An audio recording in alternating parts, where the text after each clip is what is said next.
Baik, Assalamualaikum warahmatullahi wabarakatuh. Perkenalkan kami dari kelompok 3 dengan anggota Dian Okvita Ramadhani, Wahyu Afrian, dan Wisnu Luhur Wicaksana. Di sini kami akan menjelaskan tentang psikologi olahraga, teori dan implementasi berdasarkan buku karya Dr. Randa Apti Melisa Dayu, Magister Pendidikan.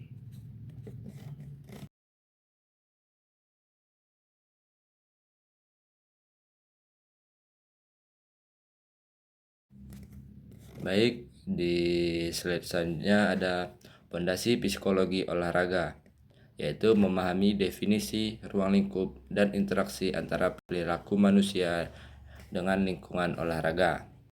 Baik, di slide selanjutnya ada apa itu psikologi olahraga. Dalam perspektif umum, bidang psikologi yang diterapkan dalam aktivitas olahraga mencakup studi faktor psikologi yang mempengaruhi performance atlet. Menurut Setiobroto tahun 2002, psikologi olahraga adalah ilmu yang mempelajari tingkah laku dan pengalaman manusia saat berolahraga dalam interaksinya dengan orang lain dan dengan lingkungan sosialnya. Baik, di slide selanjutnya ada ruang lingkup studi. Terdapat 4, yaitu 1. Perkembangan, 2. Belajar, 3. Sosial, dan 4. Psikometri. Di dalam perkembangan ada ruang lingkup perkembangan dalam psikologi olahraga berkaitan dengan peninjauan bakat, potensi, dan karakteristik atlet berdasarkan tahapan usia.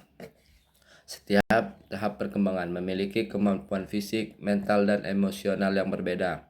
Oleh karena itu, pelatih atau pendidik perlu memahami tahap perkembangan atlet agar proses pembinaan dan latihan dapat diberikan secara tepat, efektif, dan sesuai dengan kemampuan individu. Yang kedua itu ada belajar. Aspek belajar dalam psikologi olahraga berfokus pada proses optimalisasi latihan dan penguasaan teknik gerak.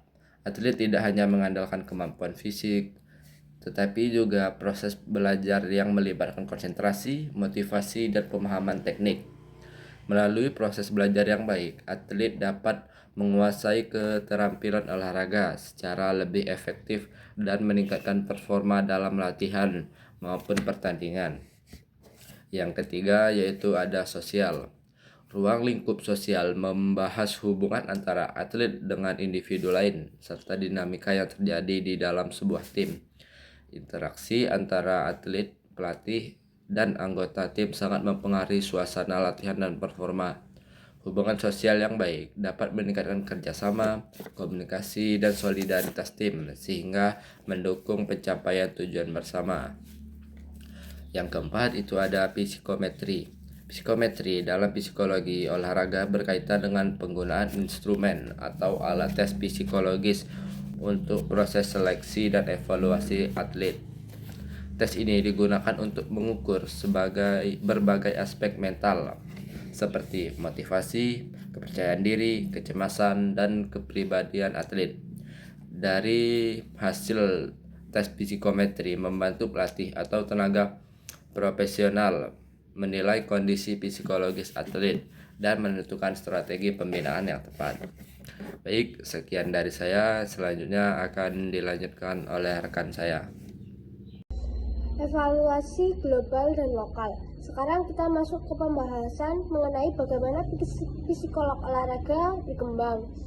Penting bagi kita untuk memahami bagaimana disiplin ini tidak muncul secara instan, melainkan melalui perjalanan panjang dari eksperimen awal di laboratorium hingga akhir menjadi disiplin ilmu yang mapan dan diakui secara luas baik di level global maupun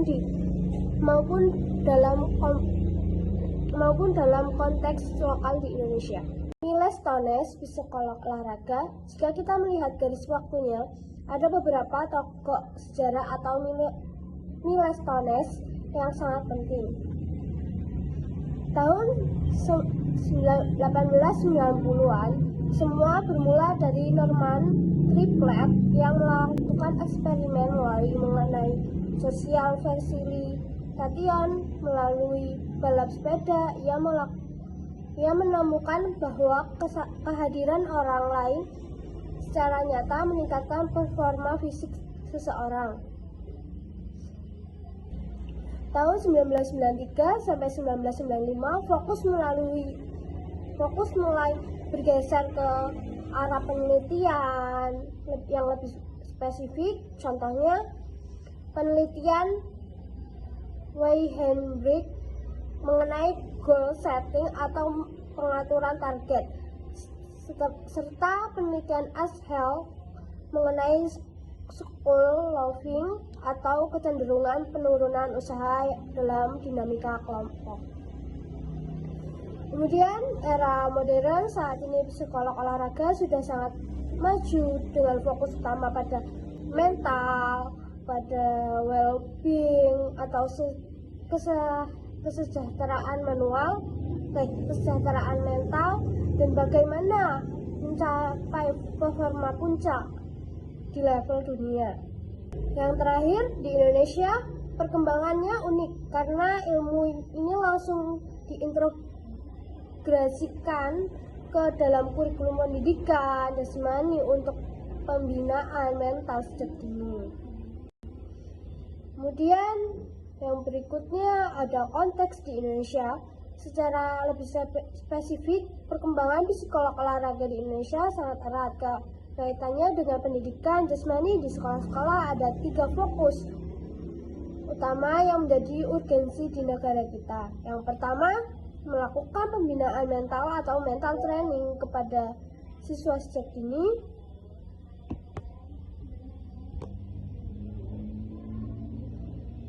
Yang kedua, menggunakan aktivitas fisik sebagai instrumen utama dalam pembentukan karakter siswa. Yang terakhir atau yang ketiga, membantu siswa dalam aspek emosional, khususnya dalam mengatasi kecemasan yang sering muncul saat mereka harus menghadapi pertandingan atau ujian praktek olahraga. Peran dalam PJOK. Setelah memahami sejarahnya, mari kita bahas peran konkret psikolog dalam mata pelajaran pendidikan penjelas olahraga dan kesehatan atau PJOK. Di sini psikolog bukan hanya teori, melainkan alat bagi guru untuk meningkatkan efektivitas pekerjaan di lapangan.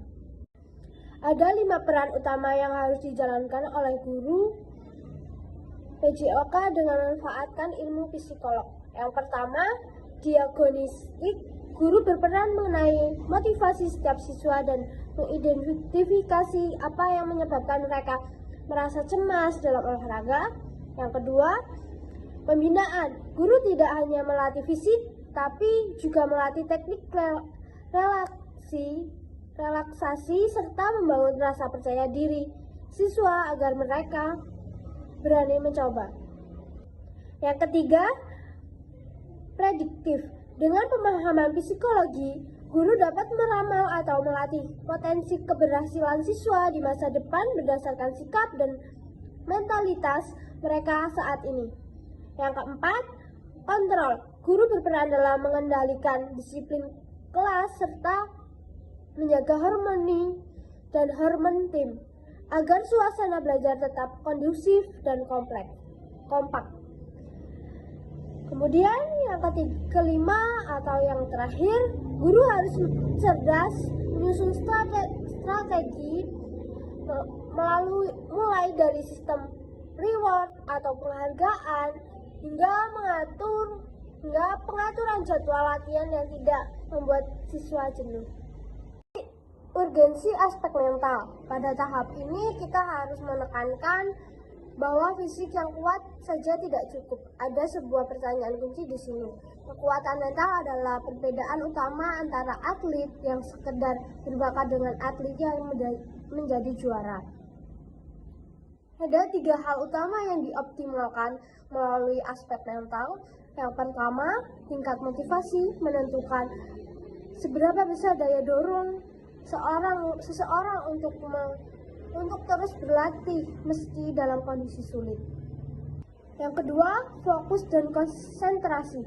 Memastikan atlet atau siswa tetap berada pada jalurnya dan tidak terdistract oleh gangguan luar. Yang terakhir atau yang ketiga, kontrol emosi. Kemampuan untuk tetap tenang dan mengambil keputusan yang tepat meski berada di bawah tekanan tinggi atau urgen pressure.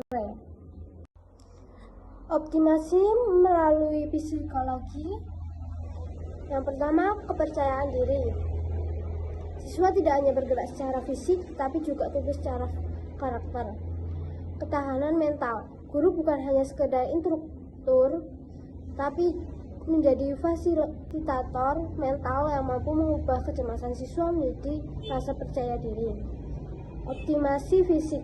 Dengan mental yang beroptimasi, performa puncak akan jauh lebih mudah dicapai. Selanjutnya, well-being menjadikan pembelajaran olahraga sebagai pengalaman yang memuaskan dan menyenangkan.